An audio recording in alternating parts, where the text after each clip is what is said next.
Hey, family. So, this is the start of me reading this book, which is The Wisdom for Creating Happiness and Peace, Part One, Happiness.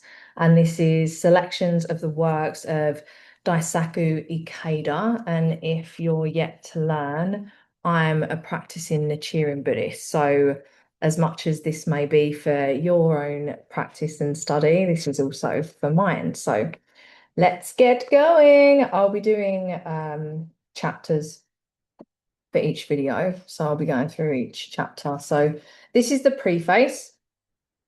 Let us encourage each other and advance together. The conversation I had with my mentor, Josai Toda, on the day we first met is still vivid in my mind today. Sensei, I would like to ask you a question. What would you like to know? Go ahead, ask whatever you wish. What is the correct way to live? It was the summer of 1947, 2 years after the end of World War II. In response to this earnest question from a 19-year-old youth seeking direction in life in the troubled post-war period, Mr. Toda was warm and embracing, like a compassionate father. He was a mentor who prized above all young people's desire to learn. With powerful conviction, he introduced me to the life philosophy of Nichiren Daishonin and encouraged me to study and practice it with useful energy and idealism. From that moment on, I steadfastly pursued the path of mentor and disciple, eagerly seeking instruction from Mr. Toda, whom I had taken as my mentor in life and in the eternal endeavor for Kozen Rufu. 98% of what I am today, I learned from my mentor at what I refer to as Toda University. I once shared this point in a lecture I delivered at Columbia University Teachers College. For Mr. Toda, a peerless humanistic educator and a leader of the people, the essence of both education and guidance in faith was encouragement. He inherited this spirit, which has today become a proud tradition of Soka, from his own mentor, Sunisaburo Makiguchi. Apologies if I mispronounced that. I likely did. The Soka Gakkai's founder, who died in prison for his beliefs. Nichiren Daishonin affirms that the Lotus Sutra is the teaching that enables all living beings to attain the Buddha way. The Daishonin's Buddhism of the Sun, revealing the essence of the Lotus Sutra, is a source of compassion and wisdom that can illuminate the hearts of all people. In the record of the orally transmitted teachings, he states, "Great joy is what one experiences when one understands for the first time that one's mind or life from the very beginning has been a Buddha. Nam-myoho-renge-kyo is the greatest of all joys." Encouragement in the realm of Soka means shining the light of the mystic law on each person, awakening their inherent Buddhahood and revitalizing their lives at the most fundamental level. As members of the Soka family, we have always reached out to support those around us, no matter how deep their sorrow, how great their despair, or how challenging their karma. We have stood together with them, encouraging them to be confident that they can surmount any hardship, find a way forward, and become happy without fail. This great grassroots movement, undaunted by any manner of oppression, has spread throughout the world, unleashing life's innate power, fostering diverse individuals, each as unique as the cherry, the plum, the peach, and the damson, and enabling people everywhere to triumph in their own human revolution. It is no exaggeration to say that this movement of by and for the people, built upon unshakable principles and beautiful unity that seeks to empower all, is the hope of global society. Natural disasters, pandemics, and other ongoing trials afflict people in every corner of the world, and words of encouragement play a crucial role in strengthening community ties and fortifying the resilience to rise to the challenge of various crises.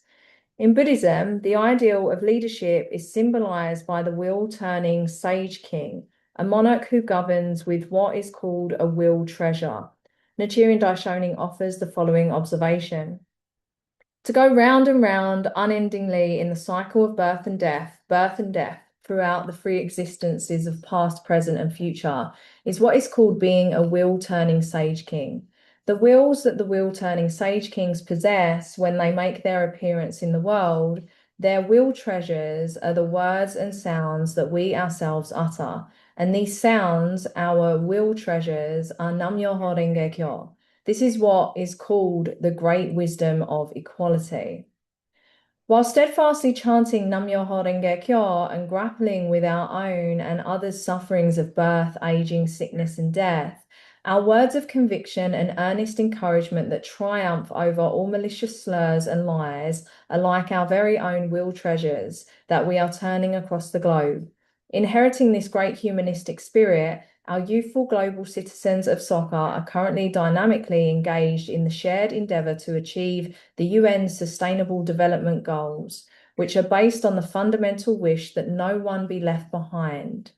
My mentor had been a constant presence in the depths of my heart in my ongoing efforts to speak and write about Kosen Rufu and the meaning of life, Buddhism and society, peace and the dignity of life, youth and the future, and many other topics. The writings, speeches, lectures, dialogues, and poetry from my lifelong struggle of words, one in spirit with my mentor, have been compiled into 150 volumes of collected works.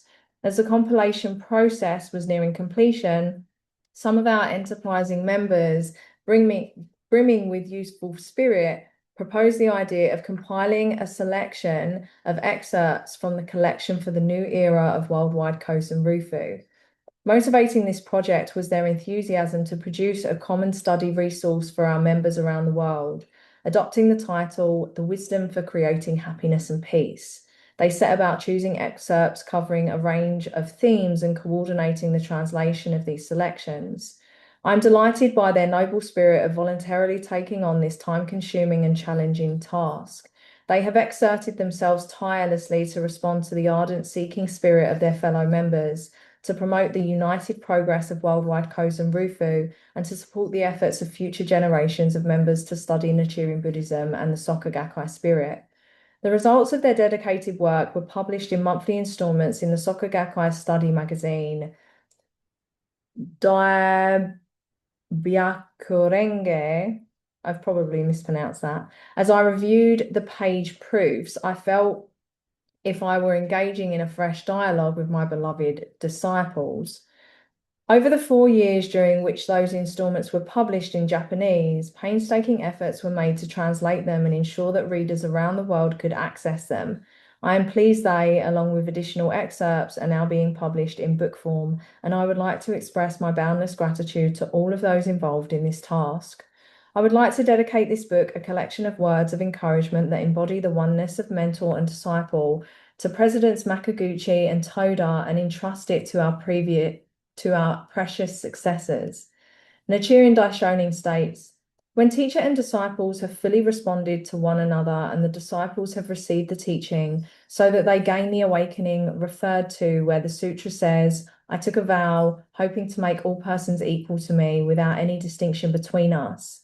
This is what the sutra calls causing living beings to awaken to the Buddha wisdom. As mentors and disciples committed to fulfilling the vow of the bodhisattvas of the earth, let us demonstrate at all times and in all places the wisdom of the truth that functions in accordance with the changing circumstances. President Toda calls to us in one of his poems that I treasure. The journey to propagate the mystic law is long. Let us encourage each other and advance together. Let us, therefore, encourage each other and advance together as we continue on our journey to propagate the mystic law into the eternal future of the latter day of the law. Nothing would give me greater pleasure than if this book provides encouragement and sustenance to Soka Gakkai members everywhere as they proceed along that path. That was written on August the 14th, 2020, the 73rd anniversary of the start of my journey of Kosen Rufu alongside my mentor, Daisaku Ikeda. So this is a translator's note before I move forward. The excerpts from President Ikeda's writings contained in this volume have been selected from a huge variety of original sources covering many decades and including speeches, essays, lectures, and dialogues. Many of these writings have previously been published in English, but as part of the process of preparing this volume, the translations have been checked and, where necessary, revised to ensure accuracy and consistency. The source information provided for each excerpt refers to the original Japanese text. The excerpts include in-text citations for the core texts of the Buddhism practiced by Soka Gakkai members. These consist of the Lotus Sutra and its opening and closing sutras, translated by Burton Watson. The record of the orally transmitted teachings, translated by Burton Watson. And the writings of Nichiren Daishonin, Volume 1. The sources for other works cited are to be found in the endnotes. Chapter 1. What is true happiness? 1.1.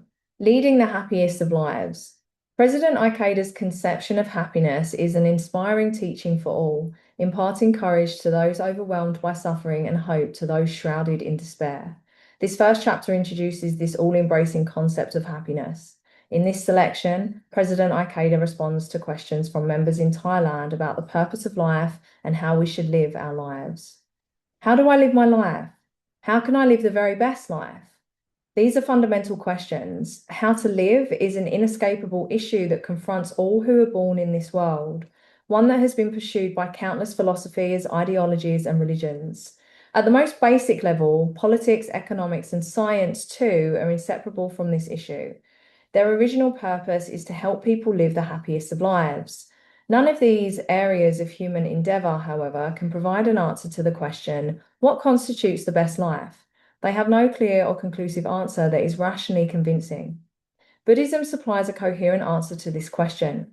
Shakyamuni Buddha, the great teacher Tian Tai, and Nichiren Daishonin each set forth a clear response. In particular, the conclusions of Shakyamuni and the Daishonin are exactly the same.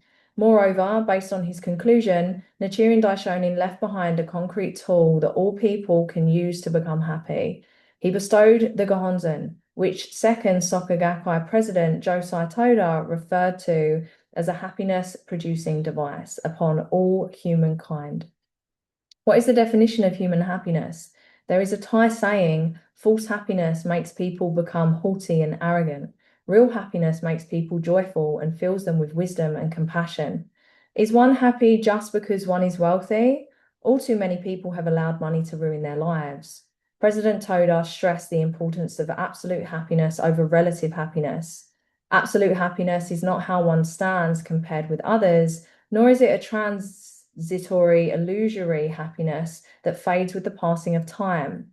Mr. Toda taught that we practice Nichiren Buddhism to attain a state of life where no matter what circumstances we may encounter, we can feel that life itself is a joy. When we attain that state of life, our lives overflow with unsurpassed joy, wisdom, and compassion. Just as the Thai proverb says, real happiness makes people joyful and fills them with the wisdom and compassion. The Daishonin states, both oneself and others together will take joy in their possession of wisdom and compassion. Our practice of Nichiren Buddhism and our organization for Kozen Rufu exists so that we and also others may attain absolute happiness. All kinds of things happen in life. There is sorrow, there is suffering. Every day there are things we may find unpleasant or annoying. Married couples may sometimes quarrel. Even if a couple does get on well, they may have a sick child, or one of them may suffer illness. We face all kinds of sufferings and problems. How formidable are the challenges of living? Faith is the engine that enables us to persevere in life to the very end. Our Buddhist practice serves as the propulsive force for piercing through the clouds of suffering like a rocket and powerfully ascending higher and higher without limit to fly serenely through the skies of happiness. When we chant Nam-myoho-renge-kyo, hope and the strength to always live positively surge within us. Buddhism teaches that earthly desires, deluded impulses that are a cause of suffering, can be a springboard to enlightenment. Through faith in the mystic law, we can develop the ability to change all that is negative in our lives into something positive. We can transform all problems into happiness, sufferings into joy, anxiety into hope, and worry into peace of mind. We will always be able to find a way forward. The Daishonin writes, Myo, of Myoho, the mystic law, means to revive, that is, to return to life. It is the immense power of the mystic law that gives vitality to and breathes fresh life into all things, including individuals, organizations, societies, and nations. As human beings, we also possess our own unique karma. You may wish you could have been born into a wealthier family, But the reality is that you weren't. There are many areas in life where karma comes into play. Essentially, the concept of karma can only be understood when viewed from the perspective of life's eternity over the three existences of past, present, and future. There are past existences and the law of cause and effect to take into account. And these past existences may not necessarily all have been on this planet. Many in astronomy and related fields today think that given the enormously vast numbers of stars and planets in the known universe, other intelligent life forms similar to human beings must exist. In any case, our present reality is that we have been born here on Earth. This is an inalterable fact. How can we discover our true path? How can we change our karma and build a truly wonderful and meaningful existence? The answer is, in short, by embracing faith in the mystic law. Through our practice of Nichiren Buddhism, we can change any negative karma and transform the place where we are into the land of tranquil light, a place overflowing with happiness. Moreover, Nichiren Buddhism focuses on the present and future. By always moving forward from this moment on, we can develop our lives boundlessly. We can also open up infinite possibilities for our next life and lifetimes after that. We can reveal the immeasurable treasures within us and make our lives shine with the full brilliance of those treasures. Such is the power of practicing Nichiren Buddhism. This is from a speech at the Soka Gakkai Thailand General Meeting, Thailand, February 6, 1994. 1.2, absolute happiness and relative happiness. How, in the face of the sufferings of birth, aging, sickness, and death, can we lead positive and fulfilling lives? In this selection, President Ikeda describes a life of limitless value creation in pursuit of absolute happiness by cultivating a strong life force and bounteous wisdom. What is the purpose of life? It is happiness. The goal of Buddhism and of faith too is to become happy.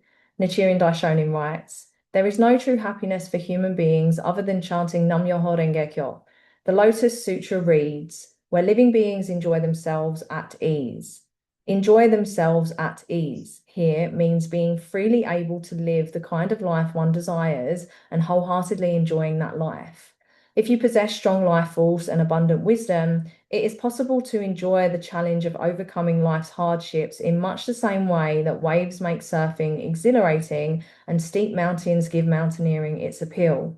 Because the mystic law is the source of the life force and wisdom for overcoming life's difficulties, the Daishonin states that there is no greater happiness than chanting Nam-myoho-renge-kyo. Reality is harsh. Please courageously challenge the stern realities of life and win again in everything, in daily life, work, school, and family relations. The teachings of Buddhism and our practice of faith are the driving force for unlimited improvement. Where people possess wisdom and life force derived from their Buddhist practice, they can move everything in a brighter, more positive, and more encouraging direction.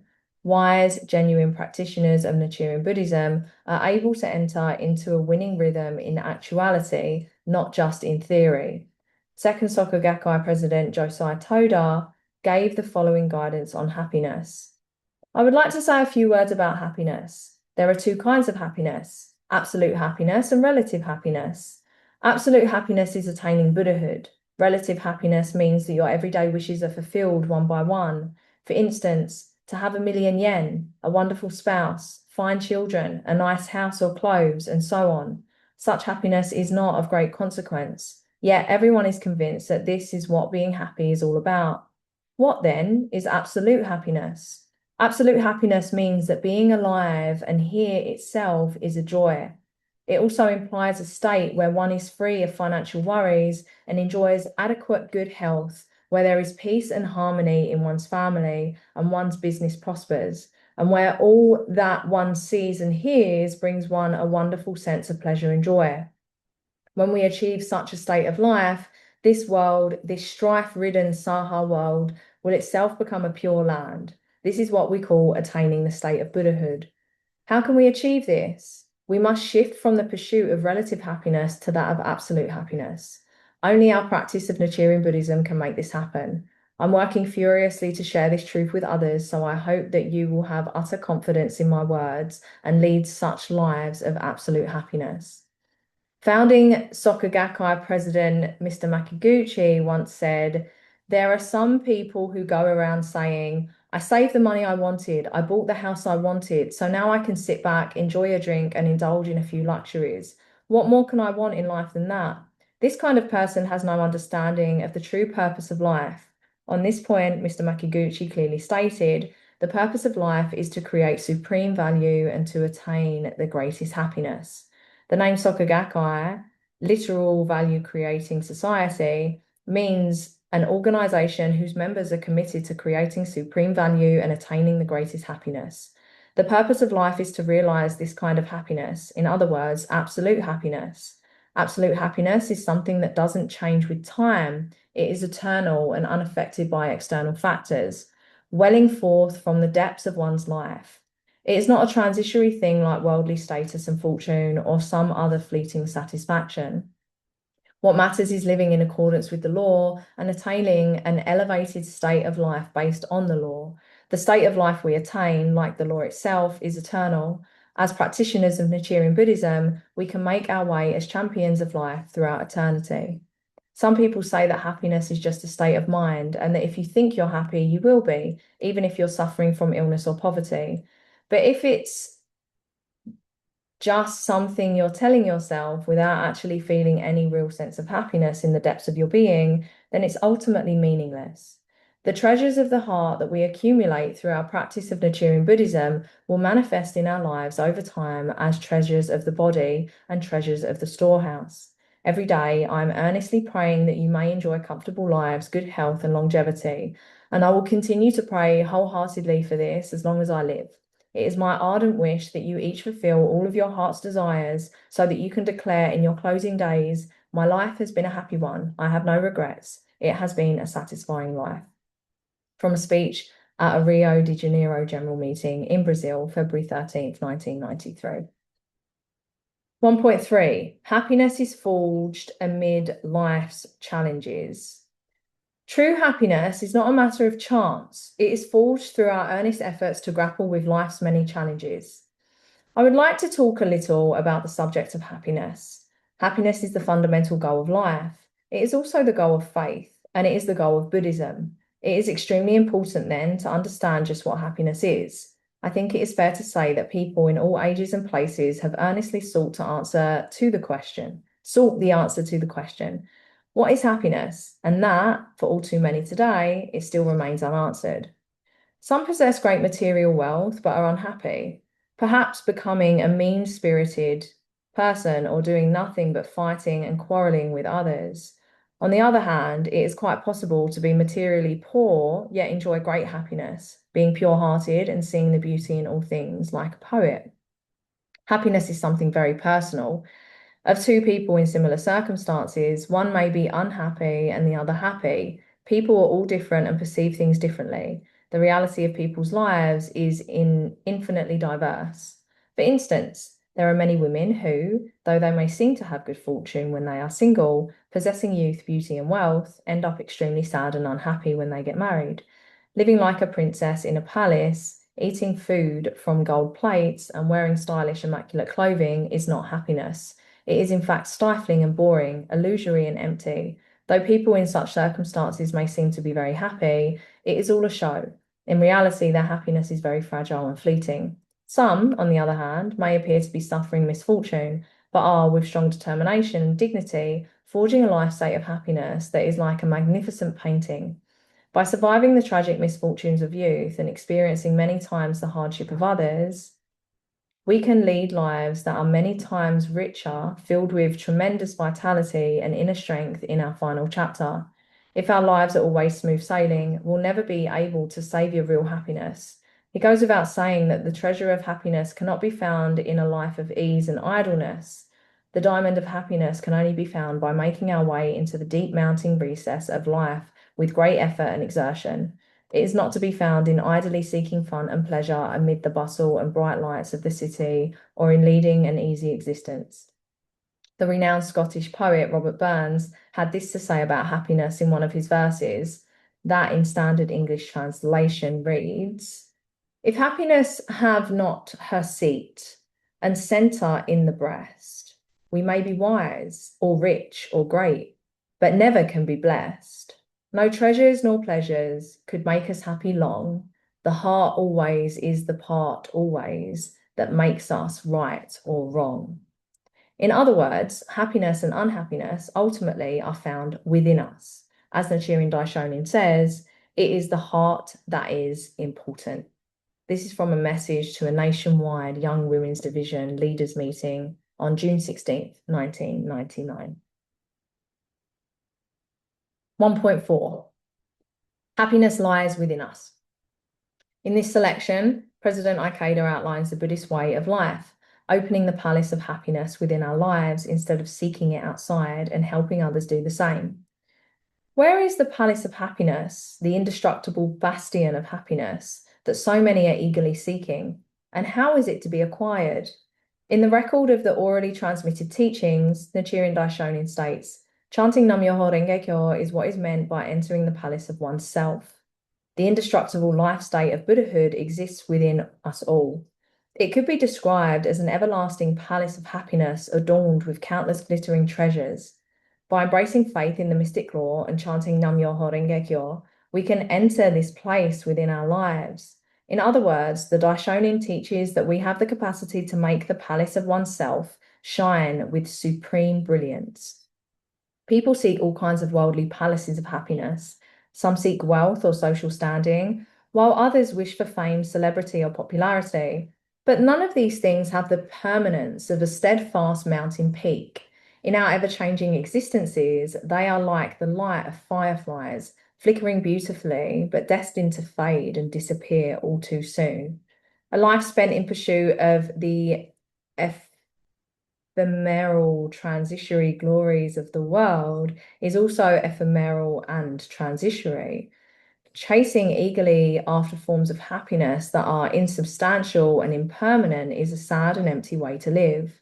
As the Daishonin says, one's own highest state of life is an eternal and indestructible palace, a true bastion of happiness. People may live in fine houses or possess great wealth, but if their hearts are mean and their life conditions are low, they will not be truly happy. They will be dwelling in palaces of misery. In contrast, people who have beautiful, generous hearts and a high life condition, irrespective of their present circumstances, are certain to attain both material and spiritual happiness. This accords with the Buddhist principle of the oneness of life and its environment, that our lives and our surroundings are one and inseparable. When we open the palace of our own lives, it will eventually lead to the palace of happiness, opening in others' lives, and the palace of prosperity, opening in society. There is an underlying continuity between the process of opening one's own palace and others doing likewise. This is a wonderful principle of Buddhism. In today's complex society, where it is all too easy to succumb to negative influences, the wisdom to live mindfully and meaningfully is crucial. Our Buddhist practices enables us to open up our lives and become happy. By continuing to develop and deepen our faith and wisdom, we can become true champions as human beings and ongoing victors in the journey of life. Supreme happiness is savored by those who, through practicing Nichiren Buddhism, make the palace of their lives shine eternally through the three existences of past, present, and future. You are each building and opening your own palace of happiness day by day through your activities for Kozen Rufu. You are certain, as a result, to attain Buddhahood in this lifetime and to become noble champions of happiness dwelling in a great palace of life as vast as the universe itself. I hope you will continue forging ahead on the great path of faith with confidence and optimism, filled with strong conviction and pride. This is from a speech at a Nagano Prefecture General Meeting, Nagano, August 12, 1990. 1.5, creating a life of genuine freedom. At the first nationwide Women's Division Leaders Meeting in April 1988, President Ikeda proposed designating May 3rd as Soka Gakkai Mother's Day. In his speech at this historic meeting, he discussed what it means to live with true freedom. What is freedom? How can we fully enjoy freedom? Countless sages and philosophers over the centuries have pondered this. In fact, quite apart from this intellectual quest, all people long for freedom. People wish to live freely, without constraints or limitations. This is an innate human desire. Even if we can't clearly define it, we all know that freedom is a vital condition for happiness. And though all seek freedom, very few attain it in the truest sense. How can human beings themselves change? And how can we gain an understanding of the real nature of life? These are the most fundamental challenges facing humanity. In this respect, the religious revolution we of the Soka Gakkai are carrying out based on the principles of Nichiren Buddhism is key. You are all noble trailblazers in this endeavor. Our environment is important, but it is not everything, nor is it absolute. Mr. Toda attained a life state of eternal freedom in a prison cell, the most constrained of environments. Some of you may feel as if you are fettered by your mother-in-law or tied down by your children, or your husband, or your household chores, or your job may at times all seem like heavy iron chains. In your activities for Kozen Rufu too, things may happen that weigh you down so much that you feel bound and tired. You might exclaim to yourself, I'm just a prisoner. I'm a servant to my husband and children. You may envy some people for the apparent ease of their lives, but if you look closely, you will find that they have no real freedom either. We must develop inner freedom, a true freedom that exists on a deeper level than what we can achieve by simply changing our intellectual outlook or point of view. In the record of the orally transmitted teachings, the Daishonin states, outside of each instant of thought of our deluded minds, there is no Buddha mind. The births and deaths of us living beings of the 9 worlds are true reality, and hence we can freely choose. Chanting Nam-myoho-renge-kyo is being free to choose. In other words, the world of Buddhahood does not exist apart from our deluded lives as ordinary people in the 9 worlds, the life states of hell through bodhisattva. Throughout the cycle of birth and death, we have been fettered by earthly desires, karma, and suffering, but when illuminated by the mystic law, our lives reveal their true inherent nature and become utterly free. By chanting Nam-myoho-renge-kyo, the Daishonin tells us we can live with absolute freedom. Freedom is not found somewhere apart from the seeming constraints of the 9 worlds, of life's realities, nor is true freedom found in escaping reality. Where is there to escape to? We can't escape from the universe, and more important, we can't escape from our own lives. As long as we are fettered by karma, afflicted by weakness, defeated by suffering, and held back by misguided ways of thinking, we'll never find freedom anywhere. The Daishonin states, now is the time to break free from the bonds of this realm of birth and death. The practice of the mystic law, chanting Nam-myoho-renge-kyo, is the sword that severs the chains of delusion that shackle us. The life state of Buddhahood brings us true freedom. It is a state of supreme freedom spanning the 3 existences, past, present, and future, that brims with the power and wisdom to develop our lives as we wish in accord with our determination in faith. The mystic law is the ultimate principle for attaining genuine freedom in the real world. As the Daishonin states in the record of the orally transmitted teachings, the thus come one eternally endowed with the 3 bodies, the Dharma body, reward body, and manifested body, his eternal lifespan, the distinctions of benefits, the benefits of responding with joy on hearing the mystic law. All these are matters that pertain to one's own person. Hence the 6 sense organs that one received at the time of birth from one's father and mother are all clean and pure and operate freely and without obstruction. The Daishonin tells us that all of these qualities and benefits he enumerates apply to us. They are taught in the Lifespan, 16th Sutra, Distinctions in Benefits, 17th, the Benefits of Responding with Joy, 18th, and Benefits of the Teacher of the Law, 19th, chapters of the Lotus Sutra. Each word and phrase of the Lotus Sutra has direct relevance to our lives. The teachings of Nichiren Buddhism are not abstract ideals. In particular, the Daishonin states that the 6 sense organs, namely sight, hearing, smell, taste, touch, and consciousness, which we are born with and comprise our physical and mental awareness, are originally pure, free, and unobstructed. The purpose of our Buddhist faith and practice is to achieve such a state of untrammeled personal freedom. True and eternal freedom is attained by living aligned and in rhythm with the mystic law, by chanting Nam-myoho-renge-kyo and sharing it with others. This is the way to become an awakened, liberated person, to achieve a free, expansive, unobstructive state of being and lead a truly unencumbered life in which we can savor the utmost happiness and joy to our heart's content.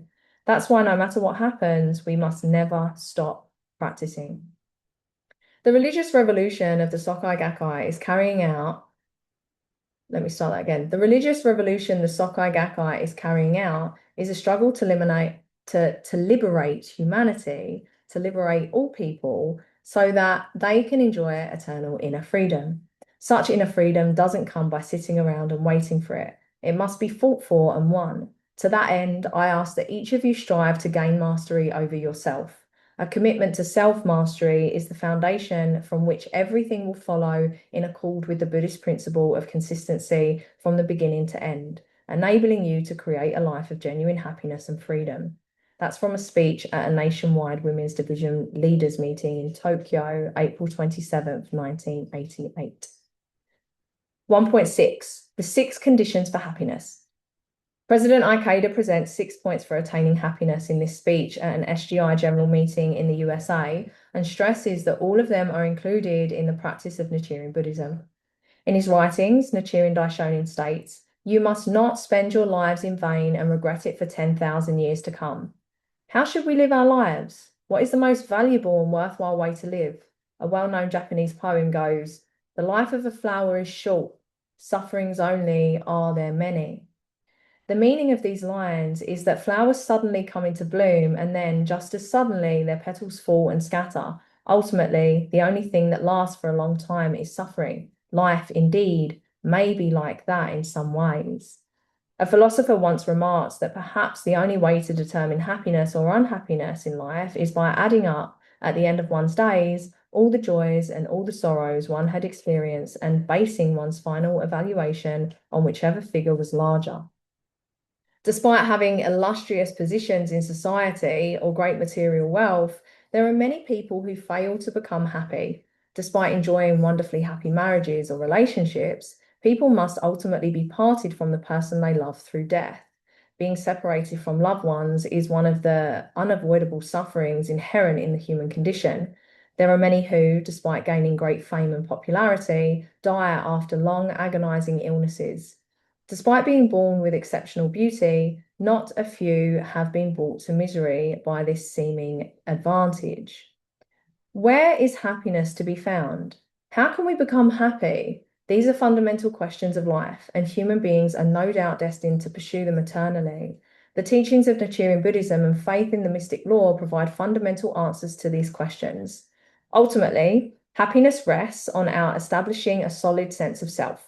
Happiness based on such externals as possessing a fine house or a good reputation is relative happiness. It's not firm, unchanging, absolute happiness. Some might seem to be in the most fortunate circumstances, but if they feel only emptiness and pain, then they cannot be considered happy. Some people live in truly splendid houses, yet do nothing but fight in them. Some people work for famous companies and enjoy a prestige that many envy, yet are always being shouted at by their superiors, are left exhausted from heavy workloads, and feel no sense of joy or fulfillment in life. Happiness does not lie in outward appearances or in vanity. It is a matter of what we feel inside. It is a deep resonance in our lives. I would venture, therefore, that the first condition for happiness is fulfillment. To be filled each day with a rewarding sense of exhilaration and purpose, a sense of tasks accomplished and deep fulfillment. People who feel this way are happy. Those who have this sense of satisfaction, even if they are extremely busy, are much happier than those who have free time on their hands but feel empty inside. As practitioners of Nichiren Buddhism, we get up in the morning and do gongyo. Some perhaps may do so rather reluctantly. Nevertheless, doing gongyo is itself a truly great and noble thing. Gongyo is a solemn ceremony in which we are, in a manner of speaking, gazing out across the universe. It is a dialogue with the universe. Doing gongyo and chanting daimoku before the gohonzon represent the dawn, the start of a new day in our lives. It is the sun rising. It gives us a profound sense of contentment in the depths of our being that nothing can surpass. Even on this point alone, we are truly fortunate. Some people appear to be happy, but actually start off the day feeling depressed. A husband might be admonished by his wife in the morning and begin his day dejected, wondering, how on earth did I get into such a marriage?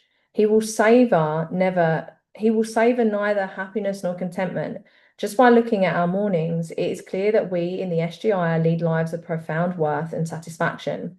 In addition, each of you is striving to do your best in your job or other responsibilities and to win in all areas of life while using your spare time to work for Buddhism, Kozen Rufu, people's happiness, and the welfare of society.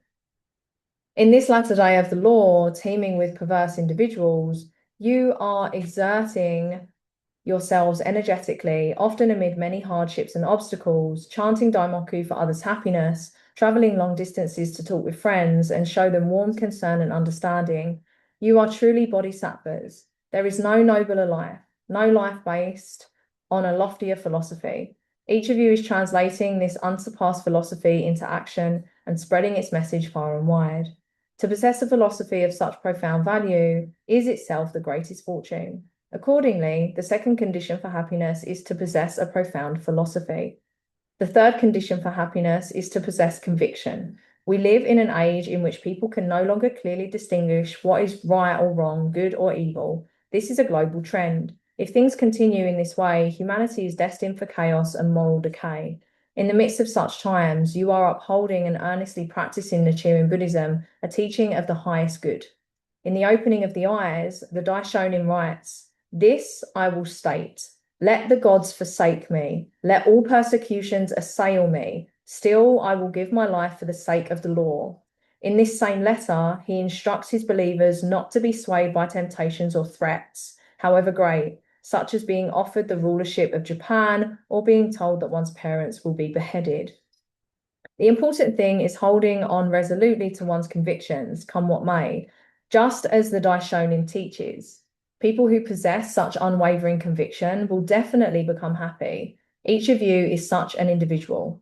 The fourth condition is living cheerfully and vibrantly. Those who are always complaining and grumbling make not only themselves but everyone else around them miserable and unhappy. By contrast, those who always live positively and filled with enthusiasm, those who possess a cheerful and sunny disposition that lifts the spirits and brightens the hearts of everyone they meet, are not only happy themselves, but are a source of hope and inspiration for others. Those who are always wearing long, gloomy expressions whenever you meet them and who have lost the ability to rejoice and feel genuine delight or wonder lead dark, cheerless existences. On the other hand, those who possess good cheer can view even a scolding by a loved one, such as a spouse or partner, as sweet music to their ears, or can greet a child's poor report card as a sign of great potential for improvement. Viewing events and situations in this kind of positive light is important. The strength, wisdom, and cheerfulness that accompany such an attitude lead to happiness.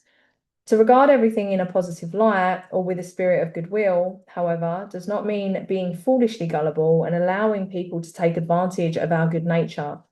It means having the wisdom and perception to actually move things in a positive direction by seeing things in their best light, while all the time keeping our eyes firmly focused on reality. Faith and the teachings of Buddhism enable us to develop that kind of character. The acquisition of such character is a more priceless treasure than any other possession in life. The fifth condition for happiness is courage. Courageous people can overcome anything. The cowardly, on the other hand, because of their lack of courage, fail to savor the true profound joys of life. This is most unfortunate. The sixth condition for happiness is tolerance. Those who are tolerant and broad-minded make people feel comfortable and at ease. Narrow and intolerant people who berate others for the slightest thing or who make a great commotion each time some problem arises just exhaust and intimidate everyone. Leaders must be tolerant and have a warm approachability that makes people feel relaxed and comfortable. Not only are those who possess a heart as wide as the ocean happy themselves, but all those around them are happy too. The six conditions I have just mentioned are all ultimately encompassed in the single word faith. A life based on faith in the mystic law is a life of unsurpassed happiness. The Daishonin declares, Nam-myoho-renge-kyo is the greatest of all joys. I hope all of you will savor the truth of these words deep in your lives and show vibrant actual proof of that joy. That's from a speech at an SGI general meeting in the USA, June 23rd, 1996. 1.7, confronting life's fundamental sufferings head on. In this selection, President Ikeda stresses that the Soka Gakkai and Nichiren Buddhism directly tackle the universal and inescapable issues of birth, aging, sickness, and death, and clarifies that the path to true happiness is to be found in that pursuit. What is the purpose of life? It is to become happy. What then is true happiness? Can fame, wealth, or social status, no matter how immense, bring us true happiness? Such things alone do not create lasting happiness at life's deepest level, nor can they solve the most fundamental sufferings of existence: birth, aging, sickness, and death. It is for this very reason that Nichiren Daishonin expounded his teaching. Birth, the pain of being born and of living. There are innumerable sufferings in life, and there is also our karma to deal with. There are accidents that we cannot anticipate. There are such problems as divorce, difficulties with our children, and frustrations at work.